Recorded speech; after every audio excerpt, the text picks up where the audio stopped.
Hello students, welcome you all in today's class. I am Amita, lecturer biology, Government Senior Secondary School Mahindarganj Rajpura, district Patiala. Students, आज के lecture में हम auto immunity and lymphoid organs के बारे में पढ़ेंगे. So let's start with auto immunity. Students, अगर मैं ऑटो इम्यूनिटी इन दोनों वर्ड्स को स्प्लिट करूं तो इनका क्या मीनिंग निकलता है. Auto means self, अपना, and immunity, I have already told you, immunity is the ability of body to fight against pathogens. So अपनी ही immunity, self immunity, जब अपने ही बॉडी के सेल्स को किल करना शुरू कर दे, instead of protecting them from the pathogens, वो अपने ही बॉडी के सेल्स को पैथोजन समझ ले, तो उसको हम कहेंगे ऑटो इम्यूनिटी के करके होने वाले auto immune disease. So due to genetic reasons, ये जेनेटिक रीजंस के करके भी हो सकती है ऑटो इम्यूनिटी डिजीज, और सम अननोन रीजंस, कुछ ऐसे रीजंस भी हैं जिनका पता ही नहीं चल पाता कि ये ऑटो इम्यून डिजीज क्यों हो गए. So body attack self cells, अपने ही सेल्स को अटैक करना शुरू कर देती है, and resulting in the damage of body sales. और उससे जो डिजीज, जो डिसऑर्डर्स होते हैं, उनको हम कहते हैं ऑटो इम्यून डिजीजेस. क्लियर. सो ऑटो एंटीबॉडीज बनने लग जाती हैं. हमें पता है कि अब इम्यून सिस्टम एंटीबॉडीज बनाता है, लिम्फोसाइट्स एंटीबॉडीज बनाते हैं. तो auto antibodies in case of auto immune disease हम कहेंगे auto antibodies, they start attacking self cells. Now the question arises, why, ऐसा क्यों हो रहा है.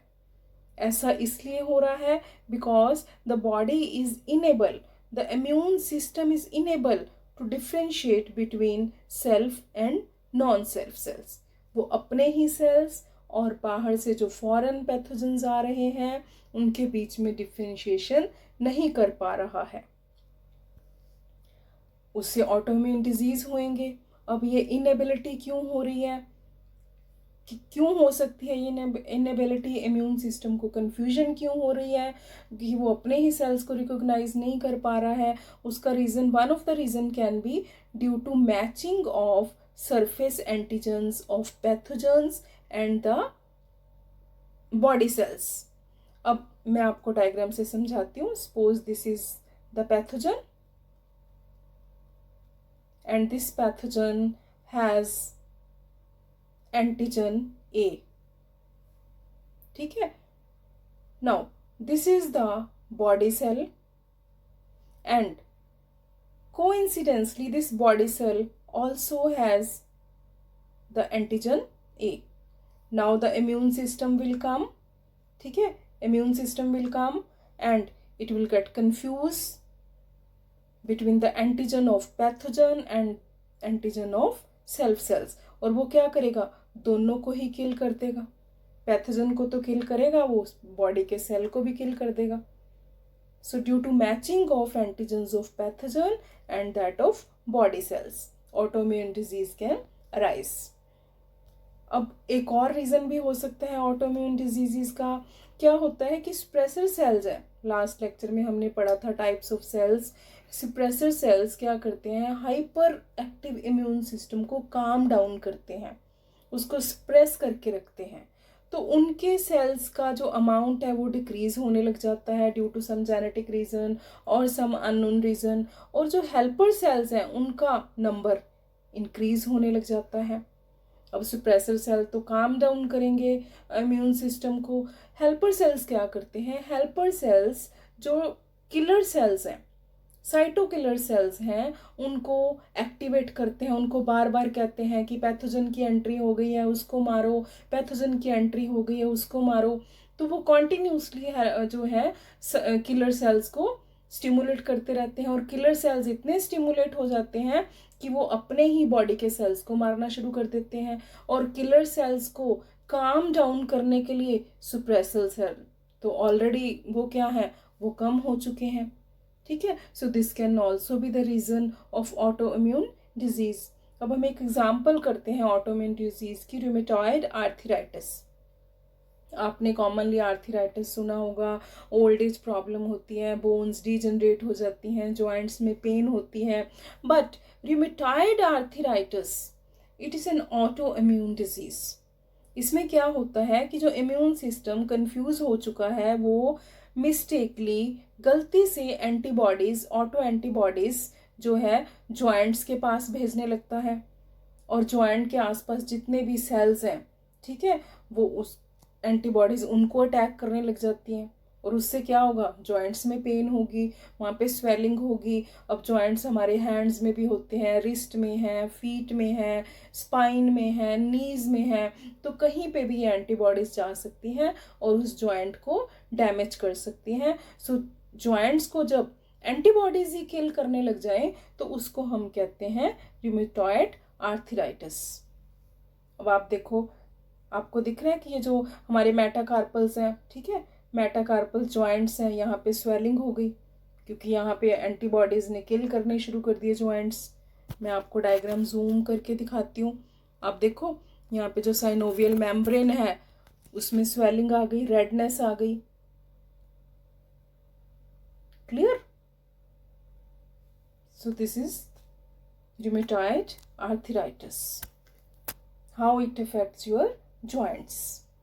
एक और एग्जाम्पल लेते हैं हम ऑटो इम्यून डिसऑर्डर की, हॉशिमोटो डिजीज। अब पहले तो बेटे आपको ये समझना चाहिए कि हॉशिमोटो जो है ये नेम कैसे हुआ है ना, what is the origin. So Hashimoto Japanese physician थे जिन्होंने सबसे पहले इसके बारे में नॉलेज दी, उन्होंने इस डिजीज को डिस्कवर किया, तो उनके नाम पे इसका नाम पड़ गया हाशिमोटो डिजीज। इसमें क्या होता है, जो हमारा इम्यून सिस्टम है वो थायराइड ग्लैंड को डिस्ट्रॉय करने लग जाता है।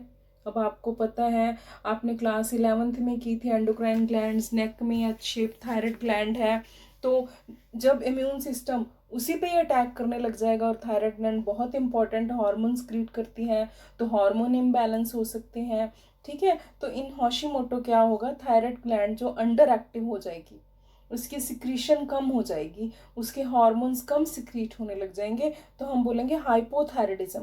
हाइपो मीन्स कम, हाइपोथायराइडिज्म हो जाएगा। अब हाइपोथायराइडिज्म क्यों होएगा, क्योंकि एंटीबॉडीज हैं जो वो TCH receptor, thyroid stimulating receptors हैं जो थायराइड पे हैं, उसको डिस्ट्रॉय कर देंगी, ठीक है। मेटाबॉलिज्म स्लो हो जाएगा बॉडी का, फटीग रहने लग जाएगी। Clear? So this is Hashimoto disorder. एक और एग्जांपल हम करते हैं बेटे, ग्रेव्स डिजीज। ग्रेव एक आयरिश साइंटिस्ट थे, फिजिशियन थे, तो उन्होंने कहा कि हाइपरथायराइडिज्म भी होता है, this is also autoimmune disease. Hyper means कि थायराइड ग्लैंड हाइपर एक्टिव हो गई है, उसकी सिक्रीशंस हैं जो एकदम से बढ़ गई हैं, तो उससे ग्रेव्स डिजीज होता है। एंटीबॉडीज अब क्या करेंगी, थायराइड स्टिमुलेटिंग हार्मोन्स है जो रिसेप्टर्स हैं थायराइड सेल्स पे, उनको एक्टिवेट कर देंगे, ठीक है। हार्मोन्स ज़्यादा निकलेंगे, हार्मोन्स ज़्यादा निकलेंगे, मेटाबॉलिज्म फास्ट हो जाएगा, ठीक है, बॉडी में फटीग रहने लग जाएगी, वीकनेस आ जाएगी। So all these are the symptoms of Graves disease. So कभी आपको 1 मार्क क्वेश्चन आता है, Hashimoto disease, Grave disease, so all these are auto immune disease. एक और डिजीज है autoimmune Addison disease. British physician थे एडिसन, उनके नाम पे पड़ा यह disease. Very rare disorder in which immune system attacks the outer portion of adrenal gland। बेटे adrenal gland किडनी के ऊपर होती हैं ये adrenal glands, right adrenal gland, left adrenal gland, ठीक है। तो इनको इम्यून सिस्टम डिस्ट्रॉय करना शुरू कर देता है। और जो एड्रीनल ग्लैंड्स हैं वो दो इंपॉर्टेंट हार्मोन्स क्रिएट करती हैं, कॉर्टिसोल एंड एल्डोस्टेरॉन। बहुत इंपॉर्टेंट फंक्शंस हैं इनके। कॉर्टिसोल जो हमारी बॉडी के स्ट्रेस को मैनेज करने में हेल्प करता है, ठीक है। एल्डोस्टेरॉन आयनिक जो बैलेंस मेंटेन करता है, जिससे किडनी फ्लूइड्स कितना एक्सक्रीट करना है इस पर डिपेंड करता है एल्डोस्टेरॉन पे। सो सारी फंक्शनिंग है जो इम्बैलेंस हो जाती है in case of Addison disease which is autoimmune disorder. So एक और डिजीज मैं आपको बताती हूँ, ऑटोइम्यून डिजीज शायद बुक में नहीं है, टाइप 1 डायबिटीज मेलिटस। अब आपने डायबिटीज कॉमनली सुना होगा, ठीक है। डायबिटीज मेलिटस टाइप 1 होती है, डायबिटीज मेलिटस टाइप 2 भी होती है। ठीक है, जो हम कॉमनली सुनते हैं कि उसको शुगर है, दैट इज टाइप 2 डायबिटीज। उसमें क्या होता है कि देखो हमारे सेल्स हैं जो, उनको फ्यूल चाहिए, एनर्जी चाहिए, और वो एनर्जी कहाँ से आएगी? ग्लूकोज से आएगी। ग्लूकोज सेल के अंदर एंटर करेगा, वहाँ पे उसका मेटाबोलाइज होगा, तभी तो एनर्जी रिलीज होगी। लेकिन ग्लूकोज एंटर कैसे होगा सेल में? उसके लिए एक की चाहिए, और वो की है एक इम्पॉर्टेंट हार्मोन इंसुलिन। इंसुलिन ही ग्लूकोज को सेल के अंदर लेके जाएगा। अगर इंसुलिन नहीं है तो ग्लूकोज सेल के अंदर नहीं जा सकता। अब इंसुलिन कौन प्रोड्यूस करता है?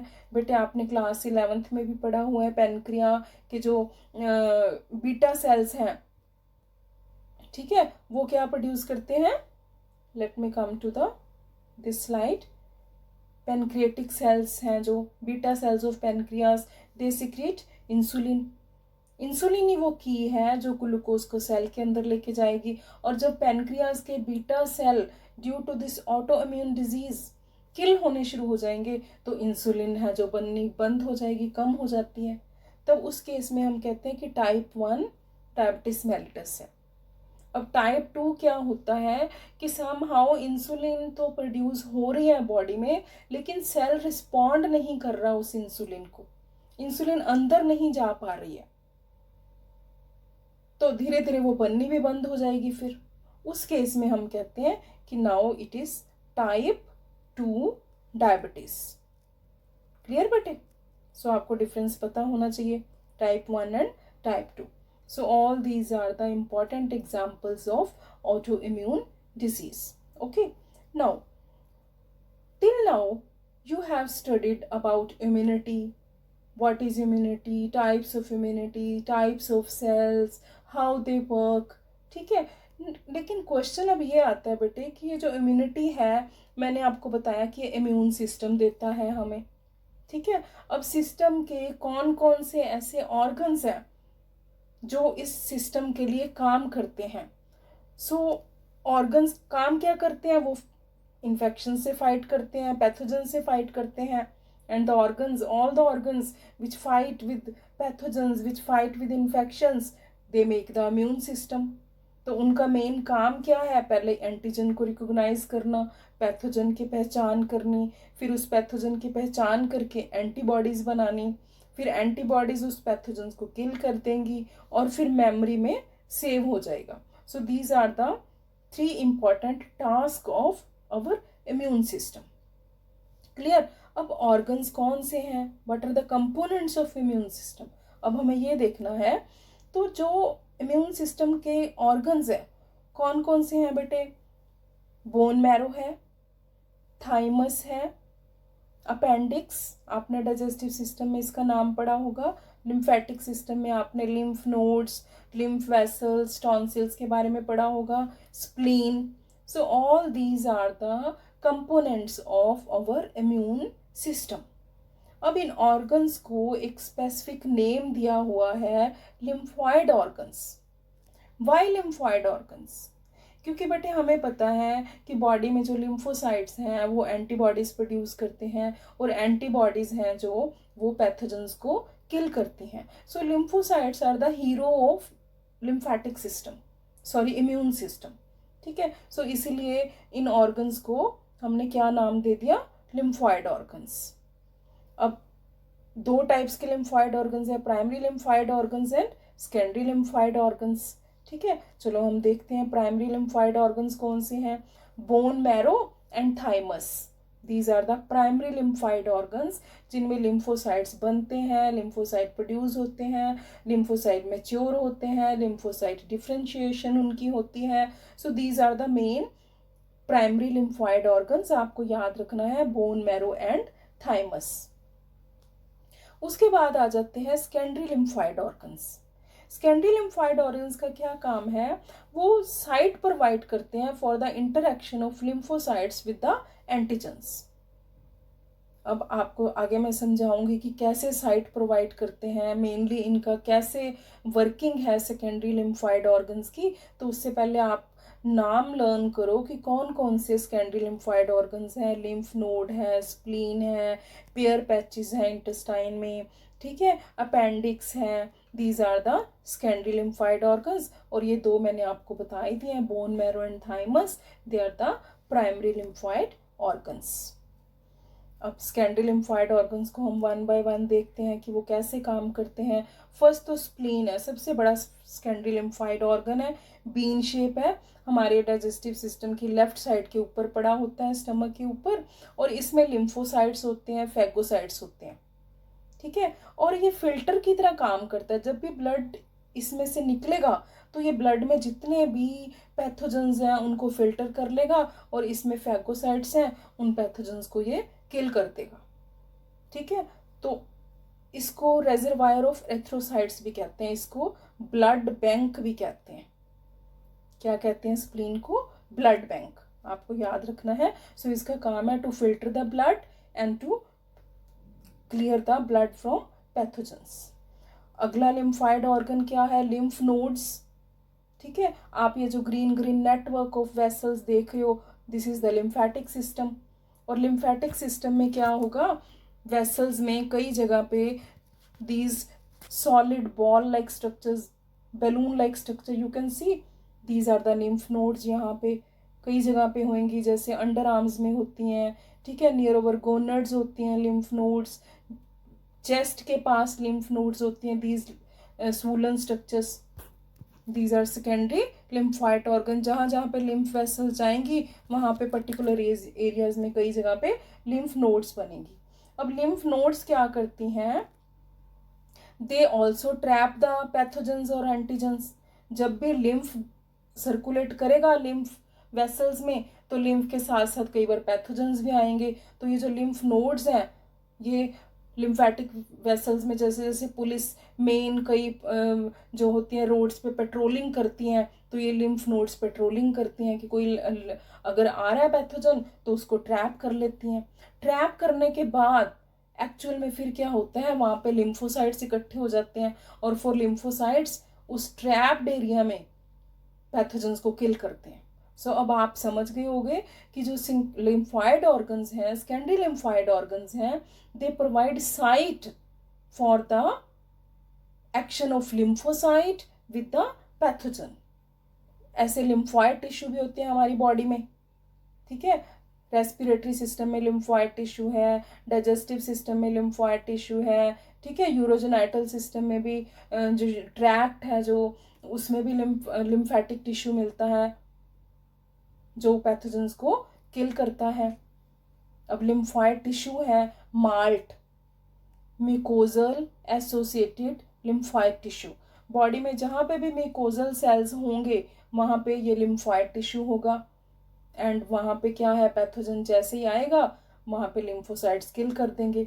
50% of the lymphoid tissue in human is MALT. ऐसे ही BALT is a part of malt.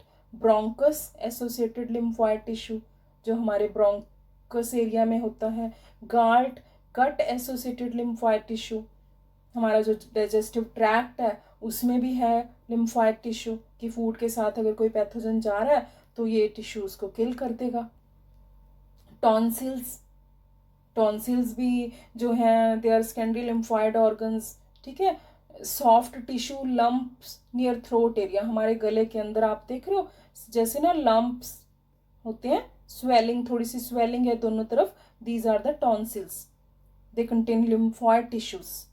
Actually tonsils are the part of our respiratory system, कि जब अगर हमने इनहेल करते वक्त कोई पैथोजेंस हमारे अंदर एंटर कर गए हैं तो then those pathogens will be killed by the tonsils because they contain lymphoid tissue. ऐसे डाइजेस्टिव सिस्टम में पेयर पैचेस होते हैं in the small intestine, small intestine के इलियम एरिया में। सो यहाँ पे क्या होगा, ये क्रॉस सेक्शन ऑफ इलियम है, तो यहाँ पे आपको पेयर्स पैचेस दिखेंगे। They are also lymphoid organs, they kill the pathogen. Clear? So with this we have completed all about immunity. ठीक है? Now study well, learn well. In the next lecture we will study about a very deadly disease that is AIDS.